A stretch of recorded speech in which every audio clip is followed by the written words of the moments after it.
জানুৱাৰী 7 তাৰিখৰ ভিডিঅ' আমি 10,000 টকা চেক আনিবৰ কাৰণে গোটৰ সকলো মানুহে ভানখনতে ওলালোঁ। দাদাৰ এফালে লাইন পাতিবলগীয়া হৈছে। সকলোৱে ৰঙা পাৰি দিয়া চাদৰ, মুগা মেখেলা, ৰঙা ব্লাউজ, চুৱেটাৰ, শ্বল এফালে আছে। ঠাণ্ডা দিনৰ কথা, কোনো ব্লেক কালাৰ পিন্ধা নাই।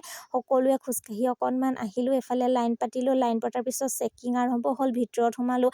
ভিতৰত সোমায়ো নেট পাবলৈ টান। জীৱিকা সখীবিলাকে দেখুৱাই দিলে কোনডোখৰত বহিব লাগিব। তাতে লিখাও আছিলে। সকলোৱে অপেক্ষা কৰি আছে। বাদামো খালোঁ। 1টা বজাত যিহেতু মাননীয় হিমন্ত বিশ্ব শৰ্মা ডাঙৰীয়া আমাৰ মাজত উপস্থিত হ'বহি। তেওঁ উপস্থিত হ'ল। পৰমানন্দ চাইনিয়া ডাঙৰীয়া, চন্দ্ৰেশ্বৰ গগৈ ডাঙৰীয়া, ইন্দিৰা সিন্ধে কুমাৰ ডাঙৰীয়ানী প্ৰণৱ পেগু ডাঙৰীয়া, স্বৰূপ কোঁৱৰ ডাঙৰীয়াকে আদি কৰি মঞ্চত উপবিষ্ট বিশিষ্ট ব্যক্তিসকল বহুত ধন্যবাদ মামালৈ। 10,000 টকা চেক পালোঁ আৰু মাঘৰ 1 তাৰিখৰ দিনা সোমাল পইচা।